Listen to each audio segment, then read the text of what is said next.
Hai EMC People dan Tang Citizen, kita ketemu lagi di acara Health Corner EMC Tangerang bersama Tang City Mall. Saat ini saya ditemani oleh guru kita yang biasa hadir, Mas Koping, dan juga ada dokter kita yang spesialis gizi klinik EMC Tangerang yang akan sharing bagi kita pada pagi hari ini mengenai asupan gizi memasuki era new normal. Sebelum lebih jauh ke situ, saya persilahkan Mas Koping untuk share. Ya, halo nih Tang Citizen dan juga EMC People, kembali lagi kita balik lagi nih ya di acara yang sangat luar biasa ini. Dan sebelumnya kita juga mengucapkan nih mohon maaf lahir batin karena selamat hari Idul Fitri yang menjalankan ya. Semoga di tahun ini memang walaupun berbeda nih Lebaran tapi tetap semangat ya. Nah, kesempatan ini juga Tang Citizen sekali lagi bisa banget nih bertanya-tanya tentang asupan gizi ya di new normal itu nanti seperti apa yang langsung akan dijelaskan oleh Dr. Joy. Nah, kembali lagi pada MC. Ya, sebelum Dr. Joy sharing sama kita, saya akan perkenalkan bahwa Dr. Joy adalah Dr. Joy Herlambang, B.Med Science dan Master Gizi, spesialis gizi. Beliau spesialis gizi di Rumah Sakit EMC Tangerang. Dan untuk lebih jelasnya kita akan dengar asupan apa yang kita perlukan ketika kita masuki new normal ini. Saya persilahkan Dr. Joy. Oh iya, ini kita nggak tanya jawab langsung cerita. Iya, jadi sharing dulu mungkin. Kira-kira apa sih nih dok yang harus disiapkan dari new normal ini gitu kan, dari asupan gizi sendiri gitu ya. Gitu. Oke, selamat pagi semuanya. Terima kasih untuk kesempatannya saya boleh di sini. Nah, memang banyak nih yang bertanya-tanya sebetulnya kalau new normal ini seperti apa. Sebetulnya sih kalau misalnya asupan gizi tentu saja itu dipengaruhi oleh berapa jumlah yang diperlukan setiap orang, ya kan? Karena setiap orang ini kan tergantung dari usianya, berat badannya, aktivitas fisiknya, tentu saja kan kebutuhannya berbeda-beda. Jadi tentu saja kebutuhan setiap orang itu tidak bisa kita samaratakan semuanya, ya. Nah, tapi karena kita semua sebetulnya bahan dasarnya manusia kan semuanya sama. Kalau butuh energi, kita butuh karbohidrat terutama, ya kan. Untuk massa otot kita tetap membutuhkan protein. Nah, untuk semuanya bisa bekerja dengan baik kita butuh vitamin mineral dan juga tentu saja kita butuh air. Jadi sebetulnya sebelum COVID dan sesudah COVID tentu saja kita tetap membutuhkan bahan dasar utamanya tuh sama. Jadi kita tetap membutuhkan tenaga, kita perlu protein supaya imun sistemnya tetap baik, supaya massa ototnya tetap terjaga, kita bisa melakukan aktivitas gitu. Jadi sebetulnya tidak banyak perubahan yang mendasarnya, tapi mungkin tips-tipsnya yang terjadi setelah new normal ini, apa sih kebiasaannya yang biasanya berubah gitu kan. Nah, kalau kemarin saya lihat dari beberapa lembaga survei di Indonesia maupun di dunia, memang kalau orang-orang itu ternyata memasuki era new normal banyak yang mencoba home cooking, itu lebih banyak, meningkatnya cukup tinggi. Yang di daerah Asia maupun di Indonesia, orang-orang jadi semangat untuk pengen hidup lebih sehat kan. Nah, salah satunya dengan cara memasak makanannya sendiri gitu. Nah, berarti kalau memasak makanan sendiri, setiap orang yang masak ini harus punya pemahaman yang benar juga, makanan seperti apa yang harusnya dikonsumsi. Nomor satu tentu saja sesuai anjuran WHO, fresh and unprocessed food, artinya makanan-makanan yang segar, bahan makanan yang segar sebisa mungkin, bukan cuma ngestok frozen food semua, iya kan? Frozen food sendiri kan range-nya juga luas sekali, dari es krim sampai makanan beku sayur-sayuran, itu semuanya frozen food. Nah, tentu saja kita maunya tadi supaya tubuhnya sehat, kita membutuhkan bahan makanan yang sehat, gitu, bahan makanan yang memang kita butuhkan. Nah, kalau misalnya pernah dengar dulu itu kan kita dikenalkan dengan 4 sehat 5 sempurna. Ya, betul. Nah, tapi konsep itu sudah nggak dipakai lagi nih. Oh, saat ini udah nggak dipakai lagi. Tidak, sudah lama ditinggalkan. Kita beralih ke tumpeng gizi seimbang. Betul, tumpeng Jadi gizi. bukan 4 sehat 5 sempurna lagi ya? Enggak, karena apa? Kalau 4 sehat 5 sempurna itu nggak jelas nih. Nasinya seberapa banyak, terus lauknya seberapa banyak gitu kan. Nah, kita sekarang menggunakannya tumpeng gizi seimbang dan piring sajian piring isi piringku gitu. Dari Kemenkes juga dan itu digunakan sedunia juga. Jadi kalau tumpeng gizi seimbang, paling bawah itu paling penting adalah aktivitas fisik dulu. Fisik ya. Betul. Jadi walaupun kita memasuki new normal, harus hati-hati nih, kan kebanyakan aktivitas dilakukan online. Betul. Nah, aktivitas fisik setiap hari harus tetap ada. Mau dari nyapu, ngepel, bersih-bersih rumah, ya kan? Kemudian membersihkan kebun atau apapun, aktivitas fisik harus tetap dilakukan. Karena biasanya kita ke kantor, ada pergerakan naik angkutannya atau apa, itu kan kita ada jalan kaki. Nah, sekarang lebih banyak di rumah nih. Harus hati-hati, aktivitas fisik tetap kita perlukan. Karena kalau enggak, ya, dengan betul, kondisi yang bikin malas. Nah, nanti takutnya ototnya nggak terpakai, betul, kan? Iya. Jadinya penimbunan kalorinya lebih tinggi. Makannya tambah banyak, tapi aktivitas fisiknya berkurang, gitu loh. Jadi aktivitas fisik penting sekali. Selain aktivitas fisik, cairan, air butuh sekali, ya kan? Iya, 60% tubuh kita itu kan dari air.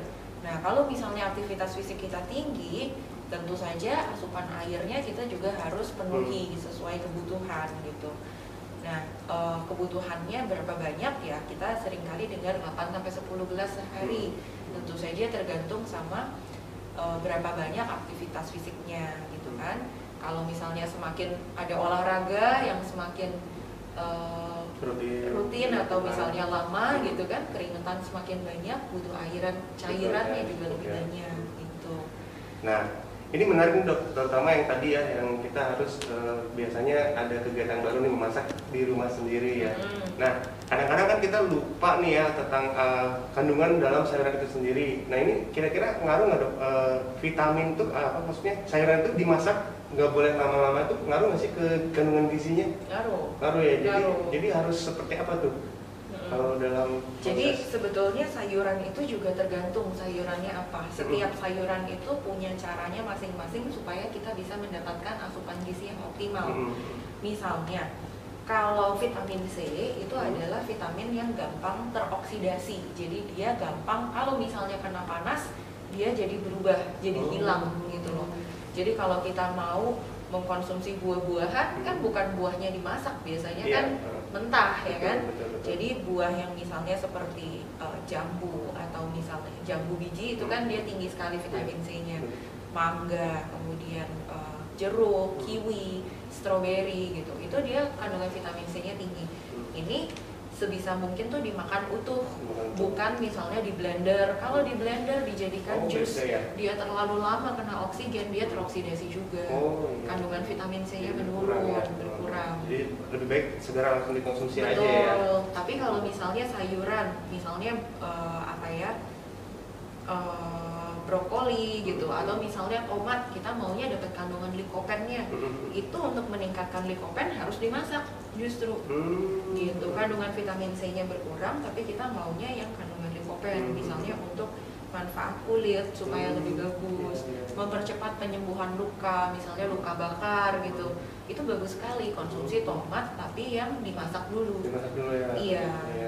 Mas Kopi, kita mau ingetin juga sama EMC People dan Tang Citizen nih, kita berharap teman-teman semua bisa menyampaikan pertanyaan-pertanyaan yang berhubungan dengan asupan gizi menjelang new normal ini. Karena kita akan kasih voucher nih untuk 3 orang yang memberikan pertanyaan baik, dan juga ada souvenir khusus ya. Jadi kita berharap EMC People dan Tang Citizen untuk bisa mengisi atau nanya-nanya ya.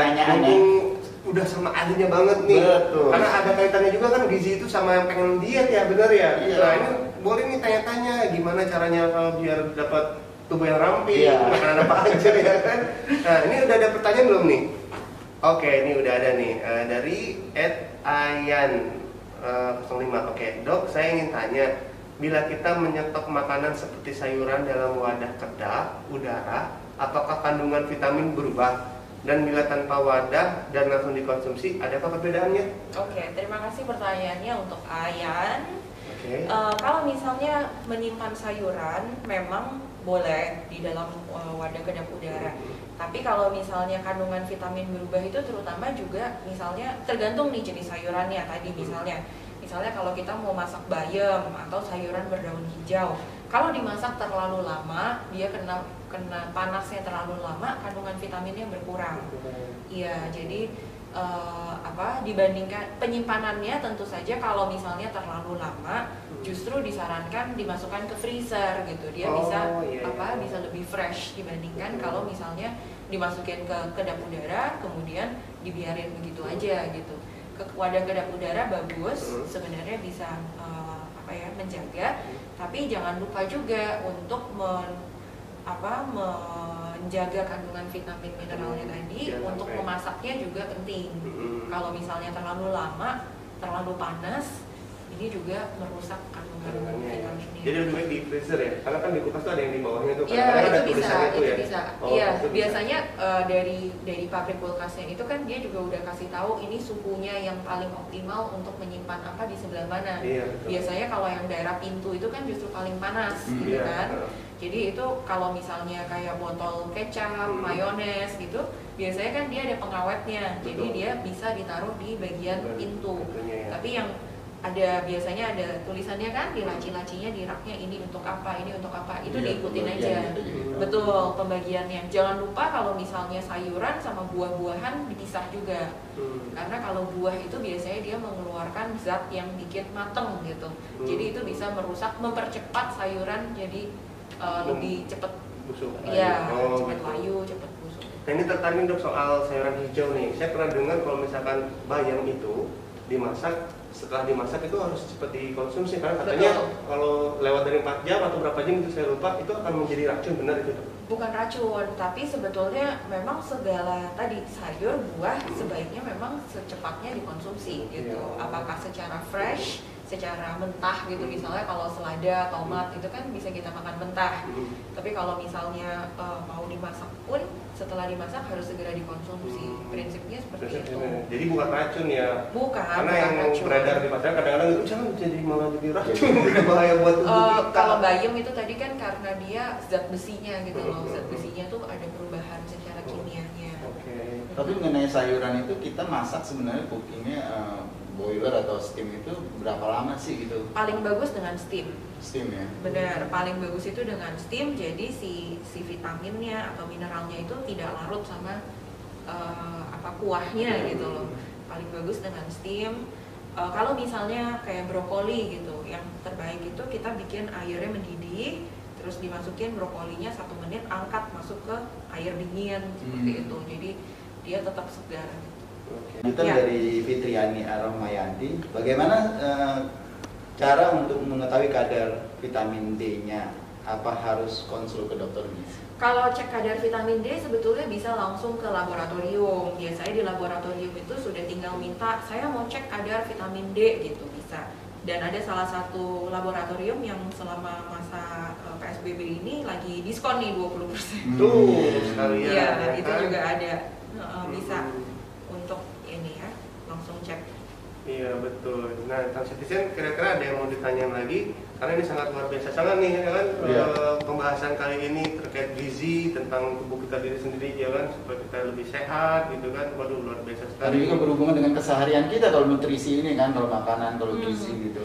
Kalau yang satu lagi mungkin new normal itu kalau saya lihat datanya yang banyak dibeli sama konsumen secara online, salah satunya tuh ready to drink tea, terus mentega, butter, tepung, gula kalau kita lihat di supermarket di mana-mana habis. Ya kan? Karena banyak yang mencoba cooking, baking gitu loh. Jadi pada bikin kue apa. Nah, ini harus hati-hati ya.